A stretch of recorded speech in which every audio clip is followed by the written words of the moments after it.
Consta en la agenda, se dice que se inició el debate y se dio un cuarto intermedio. Cuando hemos pedido el texto, se nos ha entregado el mismo texto de la sesión anterior, idéntico.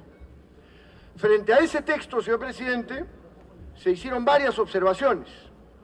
La primera es que el proyecto debiera establecer una definición entre el Fondo Nacional del Agua y el Fondo Nacional de Saneamiento, que fue creado y que fue acordado, promovido, en fin, por la aprobación del Plan Nacional de Saneamiento 2006-2015, que incluye esta estrategia y implica la necesidad de establecer una relación entre estos entes que en este momento no están establecidas.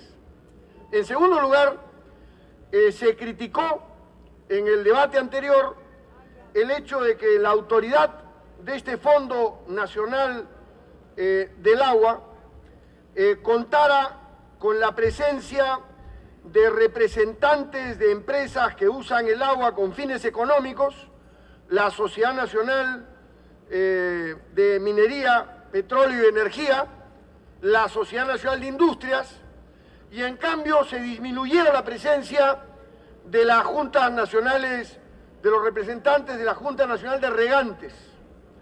En tercer lugar, señor presidente,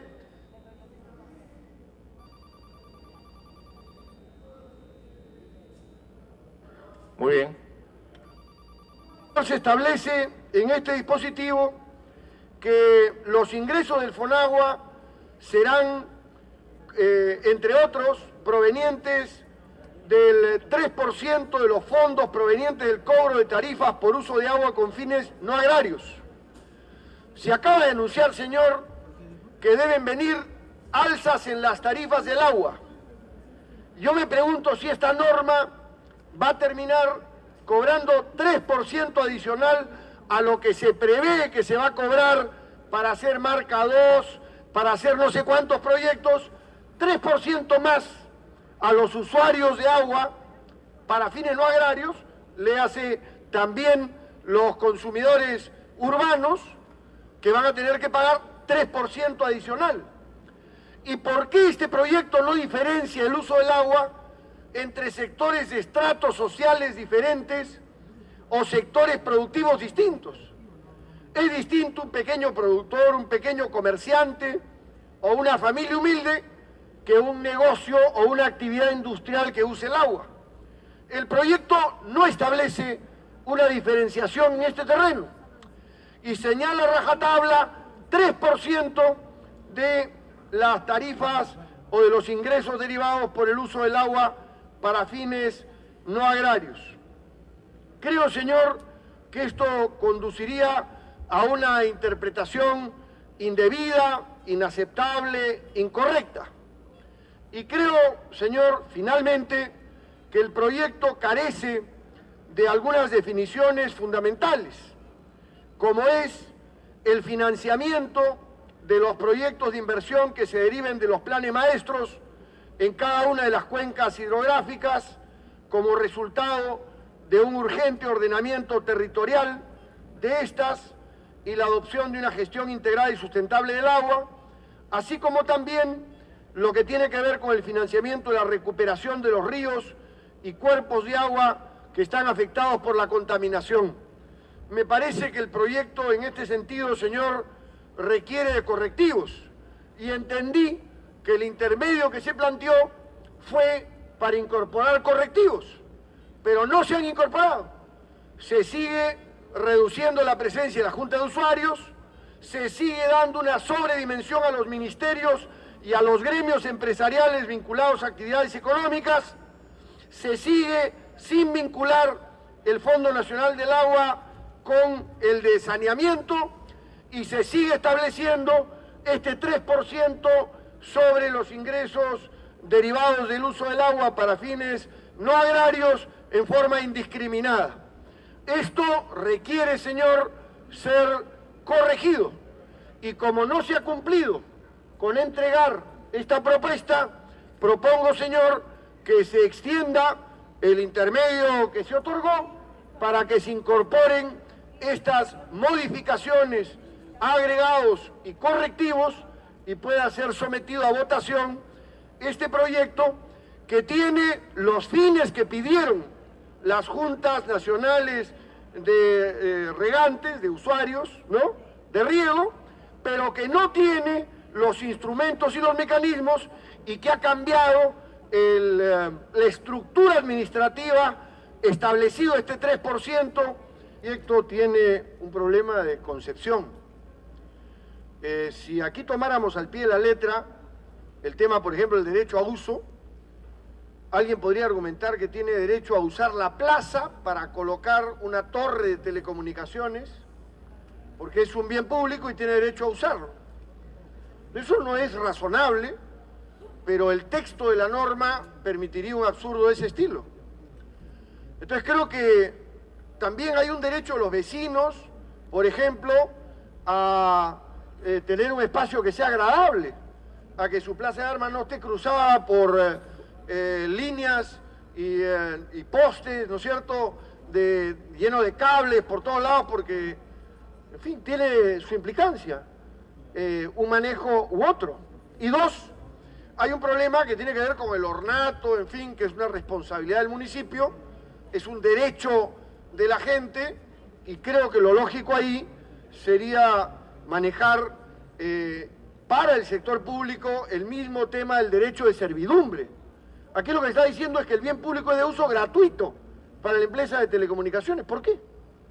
¿Por qué no puede haber una servidumbre y fijarle racionalidad a esa servidumbre y que no sea un abuso? Con eso estoy de acuerdo, con que no sea un abuso.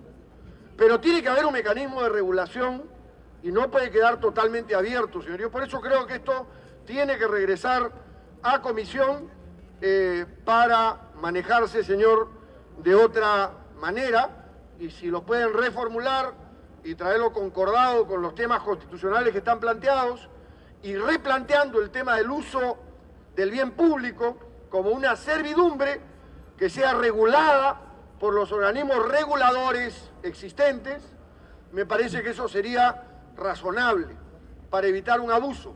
Pero me parece un error pasar de un abuso a otro abuso. Y entonces me parece que lo lógico sería, señor, que esto regrese a comisión para ser reevaluado, como lo ha pedido uno de los mismos firmantes del dictamen. Gracias, señor. David Escanseco, 3 minutos. Señor presidente, aquí hay dos problemas desde mi punto de vista. Uno que hace referencia a los derechos en relación a lo que es propiedad pública y otro en relación a lo que es el tema de propiedad privada. En ambos casos, señor presidente, en uno, en el de la propiedad pública, se considera que el usufructo de alguien, de espacios vinculados a la propiedad pública, no ameritan el pago de ningún derecho, es decir, son gratuitos. Y esto me parece que es cuestionable. Sin duda, puede ser que esté ocurriendo una actitud de abuso, como me refería alguna persona vinculada al tema, respecto a tasas y obligaciones. Pero eso no significa pasar del abuso a cero, porque el bien público también tiene una función pública, el preservarlo tiene una función pública y por lo tanto me parece que también hay un derecho en ese sentido. Y es preocupante el tema de las servidumbres en lo que tiene que ver con propiedades privadas que son prácticamente autorizadas en forma absolutamente abierta, indicando que se pagará al propietario el valor de la indemnización que ella causare y que los montos serán fijados o por acuerdo de partes o por el Ministerio de Transportes, por una valorización de CONATA o en su defecto, si la imposición afecta a la utilización del inmueble sirviente, debe cubrir el valor del bien a precio de mercado. O sea, se puede expropiar tácitamente un mecanismo de carácter privado para que transite por ahí una vía de uso para el ejercicio de la actividad de las telecomunicaciones. Me parece francamente un privilegio y un manejo que en los casos conocidos se ha reservado para casos de utilidad y necesidad pública con determinadas condiciones. Pero aquí ocurre que una actividad privada podría tener este derecho, una actividad privada que es un negocio de telecomunicaciones, podría tener una preeminencia sobre otra propiedad privada si es que no se pone de acuerdo o hay un problema con ATA en el que la imposición afecte la utilización del inmueble sirviente. Esto tácitamente es autorizar una expropiación de un privado en favor de otro. Me pide una interrupción el congresista Rodríguez, señor presidente. Javier Canseco. ¿Usted solicitó cuestión de orden? Llega. Muchas gracias, señor presidente. Señor presidente, este proyecto coloca una serie de cosas en un solo paquete. Y entre las cosas que coloca en ese paquete está la legislación que extiende la vigencia y los alcances del Decreto Supremo 047 del 2005 a los médicos cirujanos del Ministerio de Salud, organismos públicos descentralizados y las direcciones regionales de salud. Asimismo, hace una referencia a la escala remunerativa médica en este campo, paralelamente a lo cual hace un planteamiento respecto al tema de adquisiciones en equipamientos y bienes duraderos, permitiendo encarar esta problemática. Entonces, aquí hay, señor presidente, referencias a entidades como SENASA, pero también, en general, a entidades públicas que, habiendo sido creadas por ley, como pliegos, a la fecha no hubieran iniciado sus funciones, y aquellas cuyas funciones han sido incrementadas durante el año 2005. Entonces, yo pienso, señor presidente, que algunos de estos temas podrían no postergarse, pero tendrían que ser claramente definidos, es decir, con precisión identificados en aquello que implica cumplir con determinados compromisos, pero no me parece que en paquete, tal y como está, el tema se pueda manejar de esta forma.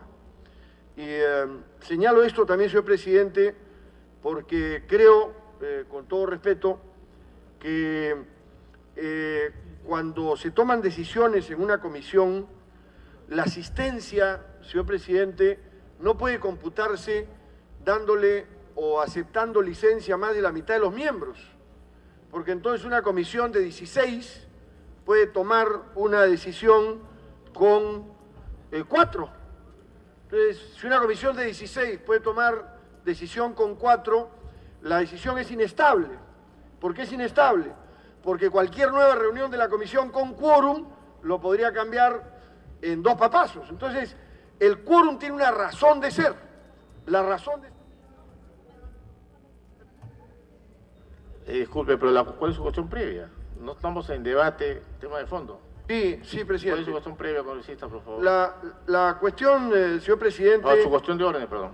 La cuestión es solicitar que el tema pueda ser desagregado para poder ser tratado y escoger aquellas cosas en las cuales no se genere una subjetividad en el tratamiento del tema, y como entiendo de que esta no es la última sesión, sino habrán otras, creo que es posible, señor presidente, tratarlo de esa manera y no generar la impresión de que se está pretendiendo una autorización sin límites y sin claridades en este sentido, que estoy seguro no es la intención de la presidenta de la Comisión de Presupuestos. Javier Canseco, breve, por favor.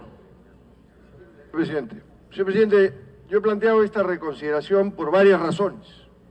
Una es la que ha mencionado el congresista Sumaeta, es decir, porque el proyecto original aprobado establece que las deudas, en fin, que podrán ser fraccionadas y manejadas, especialmente son las contraídas del 96 en adelante, y eso no tiene razón lógica de ser, y por eso está cambiando la fecha. Pero la ley tiene otros problemas, señor. Yo quisiera señalarlos para que el presidente de la comisión lo evalúe. El artículo 10A de este proyecto, señor, dice que las empresas de agua potable tienen que entregar información diaria, relacionada con la gestión del sector en aspectos comerciales, de producción, contables y financieros que permitan la adecuada toma de decisiones. Y que para eso tienen 60 días para comprar el software que les permita hacer eso. Es decir, la empresa de agua potable de Abancay, de Andahuaylas, de Chumbivilcas, tiene que tener al día, la información de ventas, operaciones, costos. ¿De dónde ha salido esto? O sea, ¿de dónde ha salido que para que funcione las empresas de agua potable tienen que tener un software que les permita al día tener información y transmitir? Yo creo que esto es insostenible. He hablado con la gente de SUNAS y dicen, esto no tiene ni pies ni cabeza. Es decir, la pretensión es obligar a las empresas a una compra que no tiene sentido. Entonces, yo quisiera plantear que este tema sea modificado, sea retirado y más bien se sustituya, por la conversación que he tenido con la gente de SUNAS, por un artículo que diga que con la finalidad de mejorar la eficiencia y calidad de gestión a partir de la vigencia de la presente ley y bajo responsabilidad de los miembros directorios, Culmine, por favor. Las entidades prestadoras de servicios dispondrán de las siguientes acciones. A. Contar con información relacionada con indicadores de gestión del sector en aspectos comerciales, de producción, contable y financieros que les permitan la adecuada toma de decisiones. B. La información señalada en el numeral precedente deberá ser obtenida progresivamente como resultado de procedimientos informáticos integrados que reflejen los procesos propios de la gestión integral de las EPS debidamente documentadas y auditadas. El reglamento establecerá las condiciones mínimas para su implementación. C. Los directivos y ejecutivos de las entidades prestadoras de servicios deben acceder a la información descrita en el numeral A precedente y asumen responsabilidad de las decisiones que adopten. Y D. Los procesos y sistemas deberán cumplir con las diferentes normas técnicas peruanas relacionadas con el desarrollo de aplicaciones y con la ley de neutralidad tecnológica, pero no obligar a que al día se tenga un software de este estilo. Finalmente, señor presidente, quisiera indicar también que hay la necesidad de modificar el artículo 34. Según el artículo 34, señor presidente, tercer párrafo, si hay una diferencia entre la entidad reguladora. No, es que ya se nos van los colegas, porque usted ha hablado ya 6 minutos. Esto no es un sustento, es una reconsideración, congresista. No, pues, el presidente de la comisión es congresista Sumaeta, no usted. Por favor, termine. Señor presidente, en el artículo 34 se somete a arbitraje una diferencia entre el organismo regulador del agua potable y la entidad prestadora de servicios. Esto es absurdo, porque si sometemos a arbitraje le quitamos la capacidad de regular al órgano regulador. Si hay diferencia, podrán ir al Poder Judicial. Por lo tanto, señor, yo propongo que se retire el tercer párrafo del artículo 34. Se retire el párrafo que somete a arbitraje cuando hay diferencias, porque esto hace que el árbitro se convierta en un regulador, y eso es inviable, señor.